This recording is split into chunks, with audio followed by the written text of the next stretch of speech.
and cut like super cut. none other, and then he had that bug-eyed look. It's like I done something wrong. That's because his nuts are so little. This? Do you see it? You don't see this, do you? You know, so and nothing against the guy or whatever, but I just think if you're gonna get into this steroid situation, if you really gonna go, you got to go to everybody. But just like you said, it's so rampant. How are you gonna do it? And then it's spilling over to the kids. That's their study. But I call it the stop sign theory.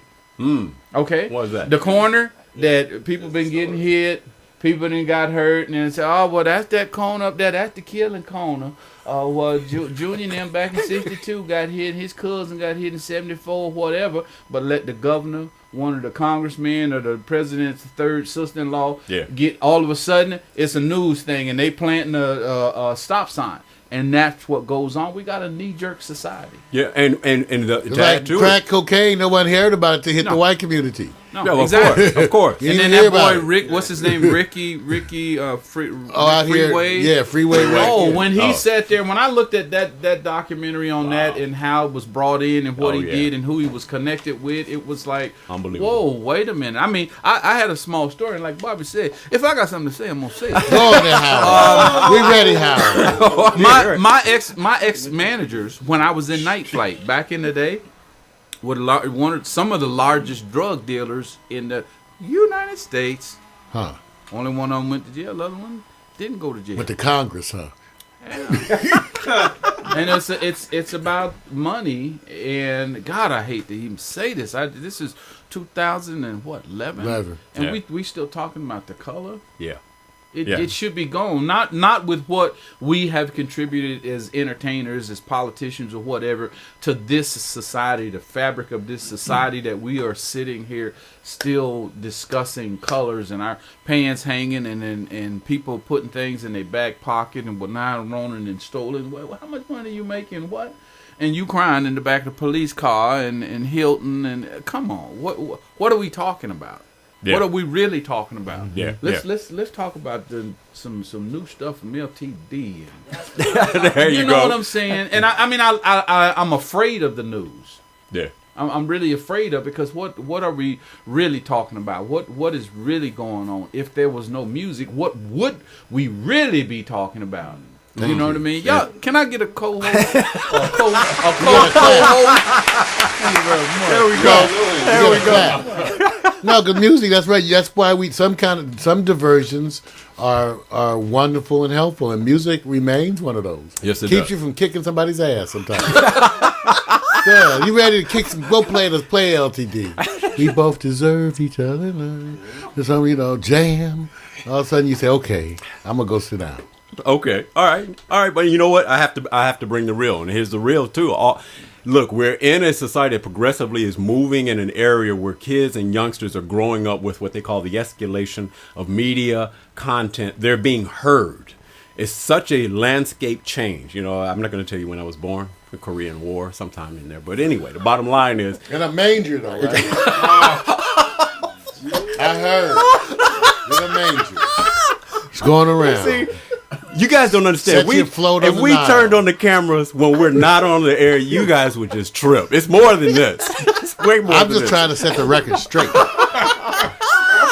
You're wrong. All right, let me just say this. Honestly, first of all, the subject material happens to be more catered towards a different generation. Let's just be real about it, because the simplest things that are being the landscape of what people tune into happen to be things that just not of our generation. It's the way it is. I'm not rebelling against it. I like quality more than quantity, but I got to accept that I'm part of it to some degree. Well, I want to ask you about something. It's philosophical, and I think it ties to the steroid abuse or something similar. I always think by players are now making the grade of their history, their legacy as it relates to Hall of Fame. Hall of Fame is the pinnacle of success in all these different organizations, that football, hockey, wrestling. And wrestling, if you want to talk about steroids, I would hesitate to say that they were accepted, whatever they were doing, and it never became a problem because everybody in the culture said, well, just accept it. They do it anyway. So they get a pass. Well, now you get to Hall of Fame. Here's where I have a concern. Who should vote in players to the Hall of Fame? Writers, journalists, former coaches, current coaches, vote in public, fans. where should the bedrock lie of who decides to get in? I have a concern when I turn around and say the writers are the best judges of what people live in sports when they're not really there. They get the perspective of statistics. So you tell me, Mario, where do you think the best judge lies when you want to go to the Hall of Fame? Wow, I you could try to figure out a way to factor in all of that. It's just that I think the public is going to mostly vote for the people that are local. There's going to be some biases here, right? But maybe the writers are the same way. So I think you certainly have to get the opinions of former and current players. Yeah, that's absolutely. for sure. Right. And I would say former and current coaches. Now, after that, to a lesser extent, I think you could have the writers. I think the reason why writers are historically included is because you're trying to find people who are keeping up with the sport. Right. And you would think right. that the writers would be a good source of that. But I really wonder. But, with the public, I know in the NBA, well, no, those are for the all-star teams. The publics get to vote. Just that one occurrence. But I don't know whether or not it works for the Hall of Fame. I think a percentage would work where it's shared. Here's the part I'm saying. Pretend there's a Hall of Fame which exists right now for music, which it does. Who are the best to judge whether, say, LTD goes? Oh, that's an interesting one. Now you're going to change it to music, huh? Now, see, one thing to talk about sports.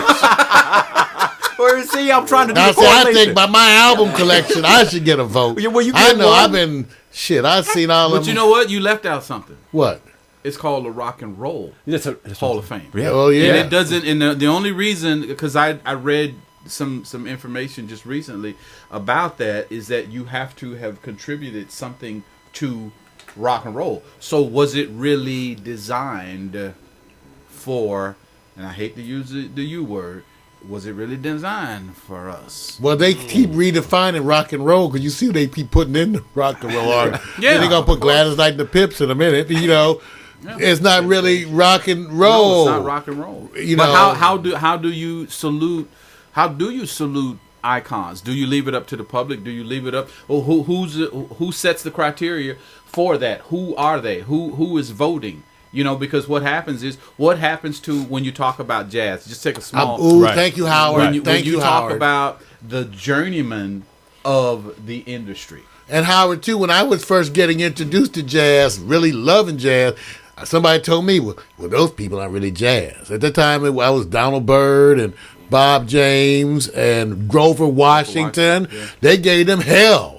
Saying you're not really playing jazz. I said, well, that ain't jazz. I don't know what I'm liking then. Yeah. No, I mean it's a perspective that I think is going to change. And the only reason why I use the correlation with sports and music because I think the best judges are the people who work within the trenches of the industry you're in. I think it's wonderful when people on the outside when writers and journalists who I think go, you've never been in the locker room of a professional athlete. You have no idea what the bonding that goes on, the sweat, everything. And then you take a perspective at a moment in a time capsule and say, okay, no Hall of Fame. Done. I have no respect for it. I think they have a minimal vote on it. It's just hard. It's just hard. They're to not factor the most. in It's hard to have that most objective moment. Who know the most about the game at a given time? When I was in the 12th grade in high school playing football, I could name the starting offense and defense of every team in the NFL. Yep. I could tell you the center, guard, tackle. Starting offense, because I was a high school player, I was nuts about the NFL. I could name the starting players on every team. Now, they had less teams. So, like I said, there are people out there who make sports their life. Some of them are writers. Right. But somehow to factor them in, you would love to. The part I'm saying, they're taking a moment and a time. Right now, for example, I heard a journalist this morning, and this will be, and I'll close out on sports because I know we're at a time limit. I heard a journalist this morning say, I know Barry Bonds did it. I know he did. Okay. And so the bottom line is. So how about all other ones he did it too? Well, I'm just saying. See, I'm not trying to defend him. Yeah. What I'm trying to say is why the concentration on Barry? Is it a personality? He's an asshole. Well, so asshole gives you the focus, right? He was. Have you guys ever seen?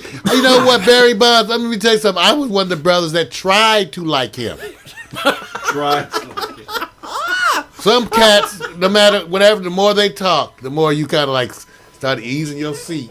Yeah, but can you say that about every true genius megastar that's the cutting edge? I mean, look at somebody like Michael Jordan's acceptance speech. Michael. Yeah, but I think that was unfair. When you get to a financial level in your life where you go, you know what, like Baba Womack, if I got something to say, I'm gonna say it. So when you get to when you get to that financial pinnacle, you do that. So you know what? It doesn't matter. Right. Nobody was in that trench with Michael Jordan but Michael Jordan. Right. So if he took that format and went, you know what? I'm pissed because this happened, that happened, this, that, and the other, and so forth and so on. When you look at the numbers, when you look at a guy that's been playing baseball or basketball and made this steady amount of money over this period of time, then you got a guy that changed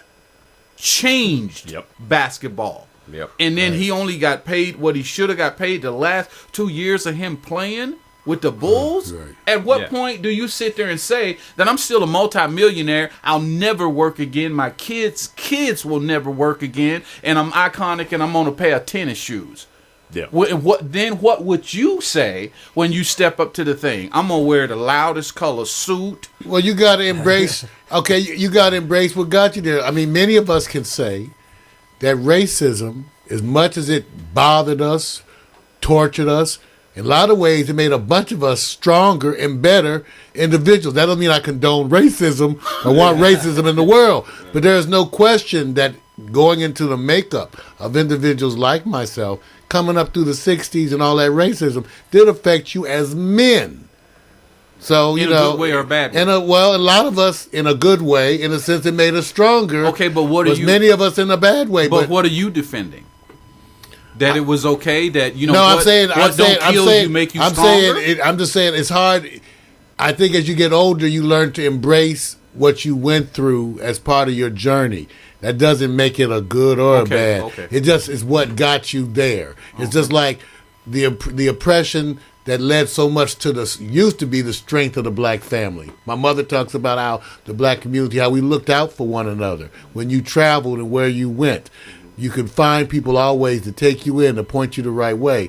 Those qualities were there because we had to adapt. That's right. That doesn't mean that those things we went through were good, like I'm saying. Right. But it is part of the journey that made us who we are today. Just like the women today, to deal with all the oppression that women have gone through, and then to succeed today. There's no question that part of what got them there was going through that. Yes, sir. Yep. Yes, sir. Howard, it's a perspective issue. I respect you. Because that's why sometimes once you get there, you're not so mad anymore. You know what I'm saying? After you get there, it's almost like you used to be mad about the pregnancy, but now you got the baby, and you love the baby, so you're not so mad about the pregnancy no more. Well, I mean, I understand what you're saying, but it's like, it's like the dining room table. You know what I mean? What? You trying to figure out where I'm going? The baby to the dining room table got me on that. We going all over the place. Everything has a process. So go back to the root of it. The tree. The root. The root. But when you go back to the root of it and look at that tree and how rough that tree is, what that tree had to go through. So I had to cut it down. Yes. Then you had to debark it. Then you had to cut it. Then you had to sand it. You had to glue it and this, that, and the other, varnish it. Then you look at the beautiful process. But then, like when you look at the country, and if the American people knew 1/10 of what our government and history has done to get us where we are now, we would be in the streets. And I don't mean going to the dump.